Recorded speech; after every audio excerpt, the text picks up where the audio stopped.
Thank you. Thank you very much.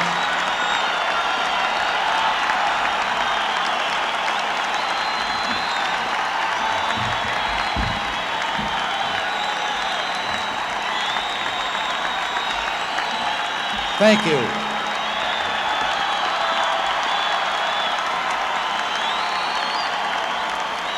Thank you.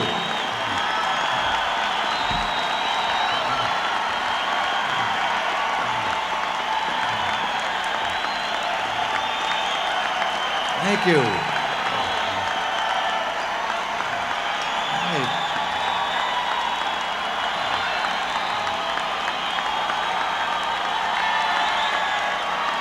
Thank you. Please.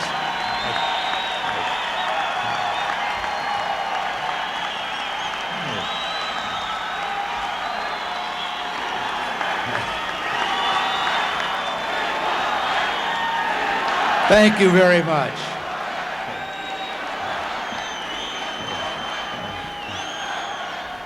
Thank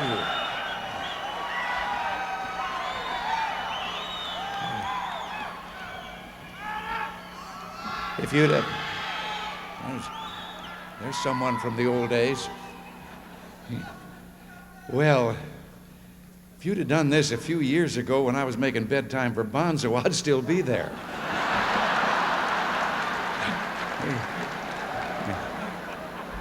Well, thank you very much, Jay. Governor Harris, Senator Mattingly, Congressman Gingrich and Levitas, and the many sponsoring organizations, and ladies and gentlemen. May I say, this is a tonic to be in Georgia with so many thousands of America's finest.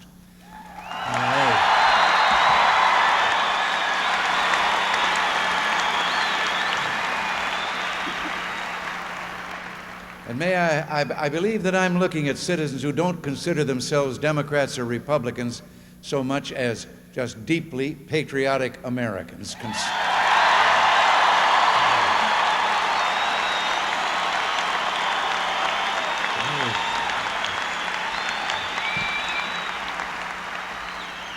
You're concerned about your country and determined to do all you can to make tomorrow better. And you are doing that. It's people like you who show us the heart of America is good, the spirit of America is strong, and the future of America is great. You give meaning to words like entrepreneur, self-reliance, personal initiative, and yes, optimism and confidence. And you will lead America to take freedom's next step. Perhaps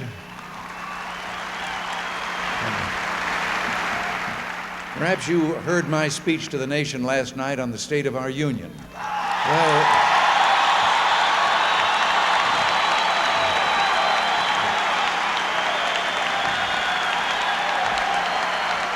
Well, what I said before that joint session, I certainly can see and feel here this afternoon. Energy, optimism, and progress are surging through our land. America is back, as I said last night, and standing tall, and looking to the...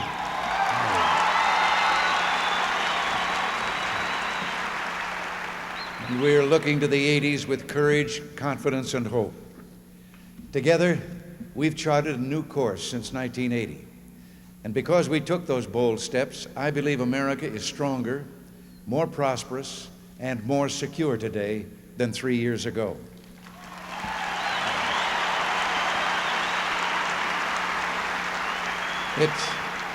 It seems like only yesterday we were hearing that our country was doomed to decline and the world would slide into disaster no matter what we did. Like death and taxes, the doom criers will always be with us, and they'll always be wrong.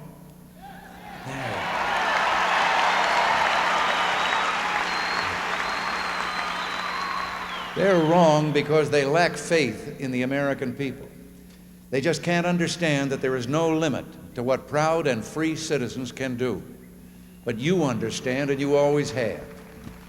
It was you who reminded Washington that we are a government of and by the people, not the other way around.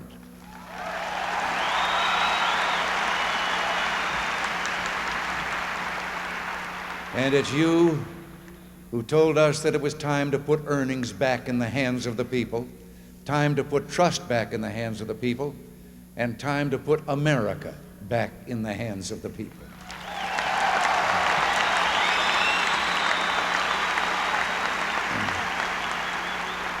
And that's what we've been trying so very hard to do.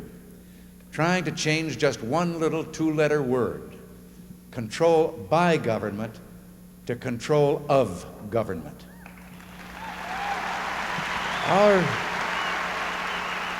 Our economic program is guided by a spirit of enterprise that encourages risk-taking, rewards innovation, and involves millions of Americans making their own decisions.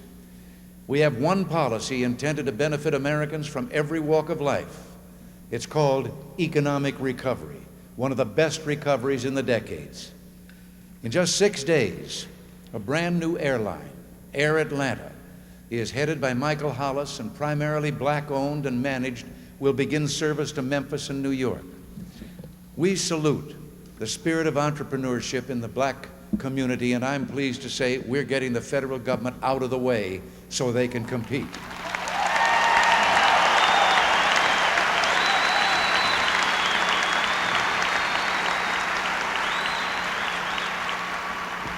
Deregulation of the transportation industry has created new opportunities for small business while holding down costs for consumers. And we haven't cut back on safety. Women have begun finding the economic opportunities they've always deserved. In 1983, they filled almost 3/4 of all the new jobs in managerial, professional, and technical fields. And the number of women-owned businesses is growing 4 times faster than those owned by men. But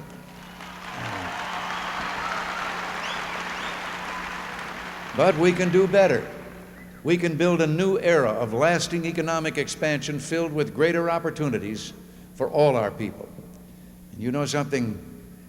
That'll be quite an improvement from what we inherited. Because in 1981, as I said last night, we inherited the worst economic crisis in post-war history. There was only one thing fair about those policies of the past, and we hear a lot about fair today. They didn't discriminate. They made everyone miserable.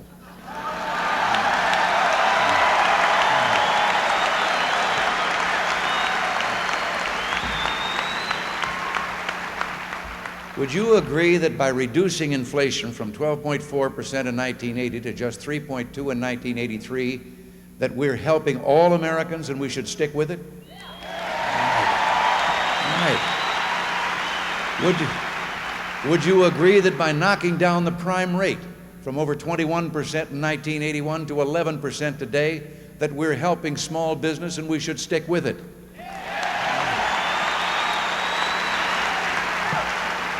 Would you agree that by refusing to balance the budget on your backs, but insisting that government spend less, that we're doing what's right and fair for the people, and we should fight on?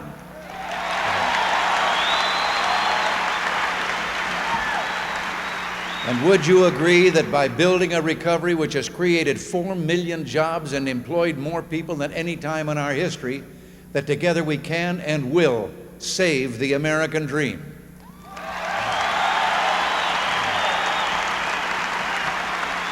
Well then, I have one more question. Would you tell the people in Washington what you just told me?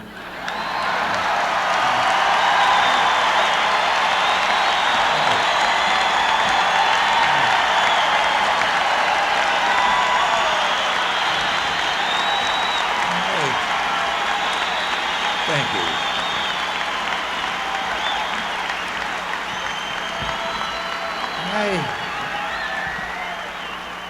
I know this is an election year, but I believe responsible Republicans and Democrats can still cooperate and put good government over politics. But to those who say we must turn back to tax and spend, I can only reply, not on your life.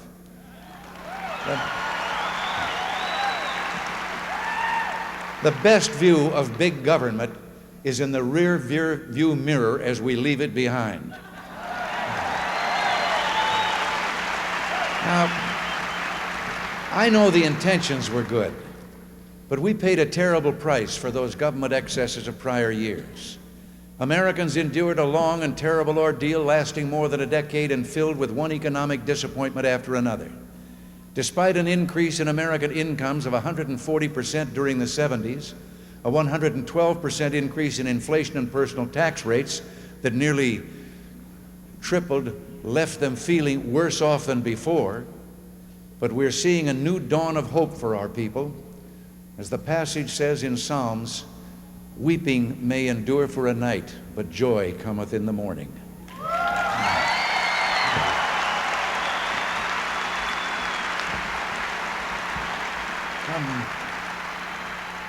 From solid growth in housing to new frontiers in high technology, from a healthy recovery in real wages to a big improvement in productivity, and from record increases in venture capital to new confidence in the stock market, America is moving forward and getting stronger.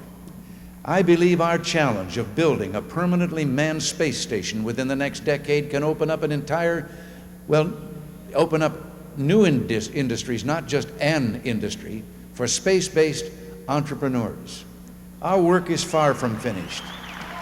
Too many of our fellow countrymen are still out of work or down on their luck. They include workers and would-be workers in areas that depend heavily upon one company or industry. Many of them have been displaced by changes in the way things are produced. If the dream of America is to be preserved, we must not waste the genius of one mind, the strength of one body, but the spirit of one soul. We need all our people, men and women, young and old, individuals of every race, to be healthy, happy, and whole. This is our goal.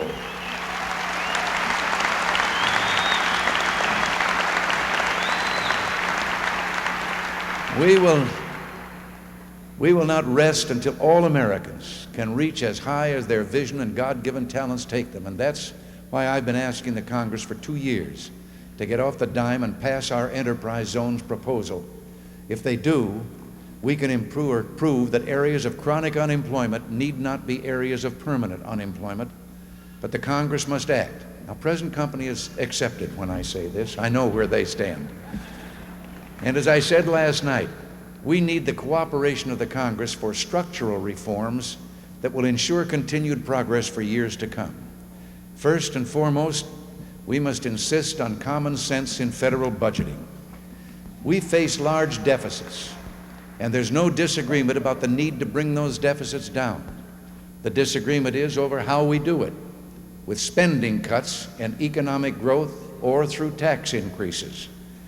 Well, I happen to believe responsible budgeting does not mean routing more and more of your earnings to Washington, D.C. Responsible budgeting means government spending no more than government takes in.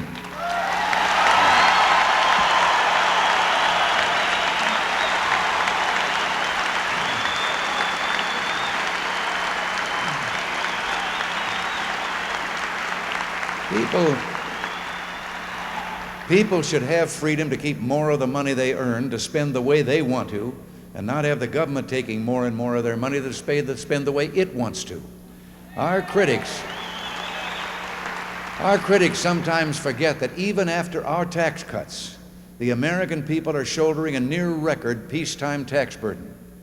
The other problem with raising taxes, as we've seen in the past, is that it simply encouraged government to spend more. And since people had less money in their pockets to spend or save, economic growth was hurt. So fewer people were employed and able to pay taxes. Deficits went up, not down. Tax revenues doubled between 1976 and 1981, but deficits increased. A recent study shows that countries with lower tax burdens have higher rates of economic growth and employment.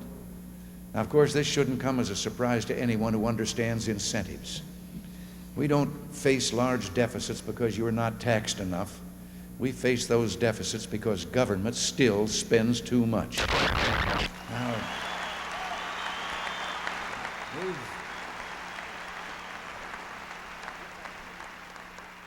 we've already cut spending growth by more than half, from its 17.4% rate in 1980.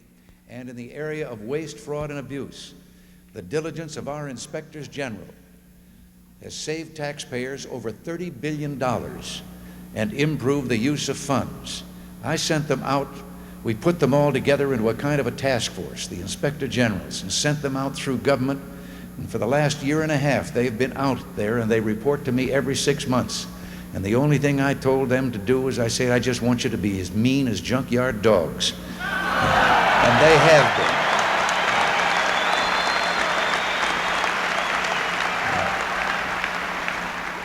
Now, a recent poll has revealed, and I'm surprised, that fewer than 10% of our people know what the Grace Commission report is. We must change that. I asked an American industrialist, Peter Grace, to put together a task force of citizens from the world of commerce and industry to find ways that government could become more businesslike. Mr. Grace organized an executive committee of 161 such experts from the business world, the private sector, then nearly 2,000 others like themselves. They went into every area of government and incidentally financed the whole operation themselves. The Grace Commission's report has come up now. We have it in hand with nearly 2,500 recommendations that could save billions of dollars in wasteful federal spending. I'm asking the members of our administration to study those recommendations with a fine-tooth comb to see how many we can put in place. Beyond that, I'm convinced that we need improvements in the budget process itself. Some 43 of our 50 governors have the right to veto individual items in appropriation bills without having to veto the entire bill. When I was governor of California, we used that line item veto to very good effect. Isn't it time to bring the federal government into the 20th century by enacting the same fiscal controls the states have been using for years?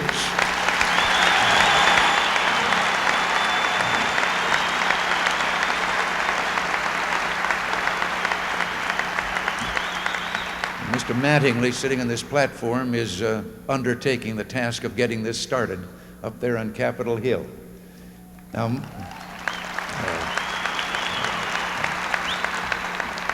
most of our states also have provisions in their constitutions requiring balanced budgets.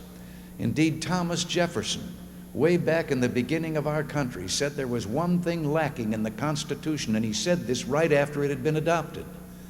He said it should have additionally a clause that forbids the federal government from borrowing money. Well, my dream is to see the day when a constitutional amendment requiring the federal government to balance its budget as well will be adopted.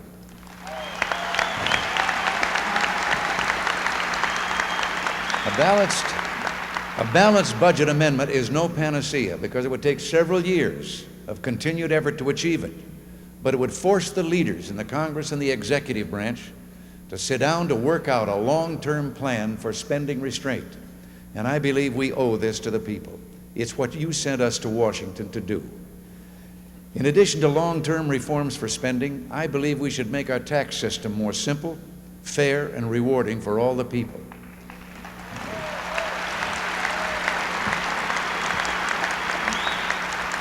Would you believe I've been told that even Albert Einstein had to ask the IRS for help on his 1040? Now, if we could broaden the tax base, then personal tax rates could come down rather than go up. And I think that's one change the American people want and our economy needs. Spending and regulations, guided by common sense and fairness, a monetary policy that ensures lasting price stability, and a tax system anchored by incentives that reward personal initiative, risk-taking, and economic growth. These are keys to a society of opportunities offering a better life for our people with no barriers for bigotry or discrimination. The trouble is, when tough but necessary decisions to restrain spending are made, they're described usually in negative terms. Well, how much less government will spend? How many fewer benefits will be given away? How many fewer programs will survive? This is an old trap we shouldn't fall into. The spenders always say, all right, if you want to cut spending, what programs will you do away with? Well, most of us agree that government does have legitimate functions it must perform. Our answer must be, we believe government's tasks can be performed more economically and efficiently. Cutting back a runaway government which stifles the spirit of enterprise can be profoundly positive, like performing surgery on a patient to save his life. And that's why the ultimate and overwhelmingly positive goal of our administration is to put limits on the power of government. Yes, but do it in a way that liberates the powers and the real source of our national genius, you, the people in your families, neighborhoods, and places of work. We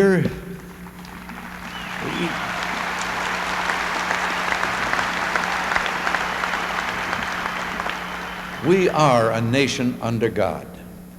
I've always believed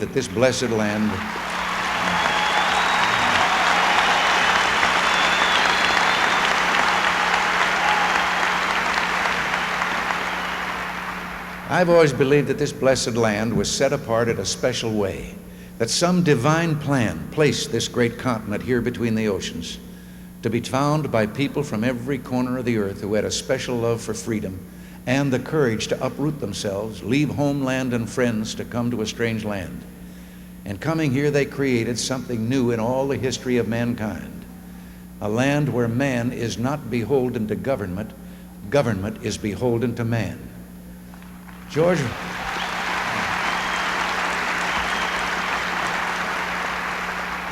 Washington believed that religion, morality, and brotherhood were the pillars of society.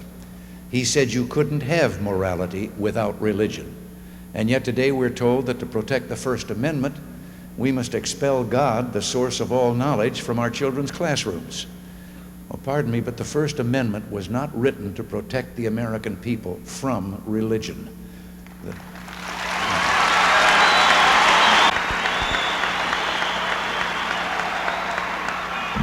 The First Amendment was written to protect the American people from government tyranny.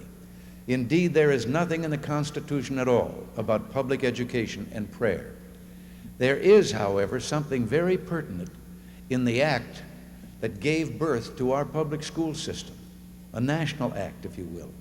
It called for public education to see that our children, and quoting from that act, learned about religion and morality. Well, the time has come for Congress, the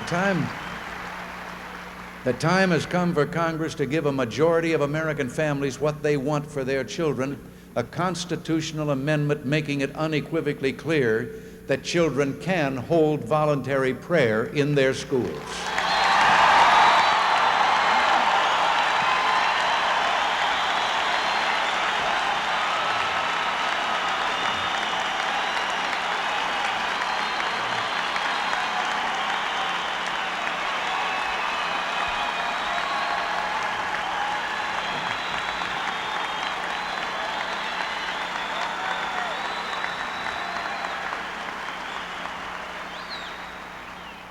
Within our families, neighborhoods, schools, and businesses, let us continue reaching out, renewing our spirit of friendship, community service, and caring for the needy.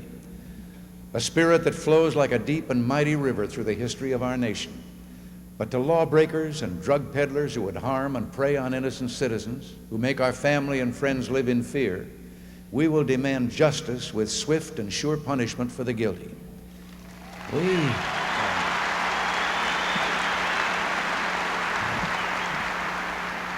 We're a people who seek peace within us, within our communities, and around the world.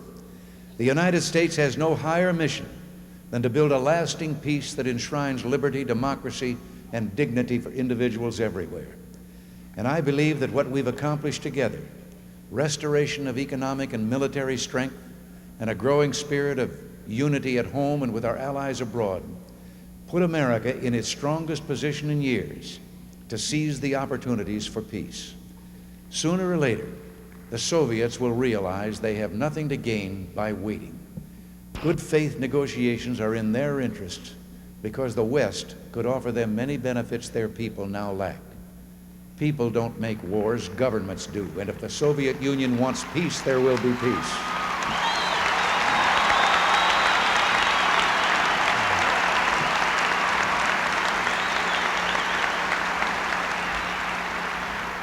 People don't want confrontation. They want a better life.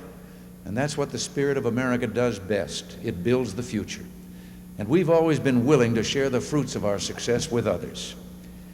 We see it in a person like John Shepard.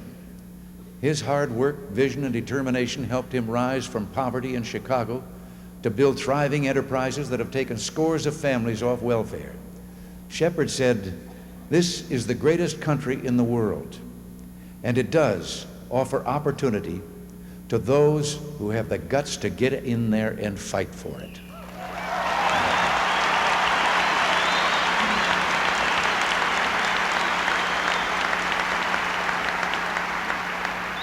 In these last 3 years, we've made a new beginning, a dramatic and far-reaching step toward a much better tomorrow. Thank you for keeping the faith. Thank you all for your strength and support. I believe we've come too far, struggled too hard, and accomplished too much to turn back now. With your help, with your help, we can put strong wings on weary hearts. We can make America stronger, not just economically and militarily, but also morally and spiritually. We can make our beloved country the source of all the dreams and opportunities she was placed on this good earth to provide. We need only to believe in each other and in the God who has so blessed our land. A short time ago, I had the pleasure and honor of awarding the Presidential Medal of Freedom to that great friend of our nation and a great statesman, physically a small man, but so great in so many ways, who for many years was the Philippine ambassador to the United States. General Romulo. He addressed a farewell message to America as he left to return to his own country. He ended his message saying, "Thank you, America, and farewell. May God keep you always, and may you always keep God." Thank you, and God bless you.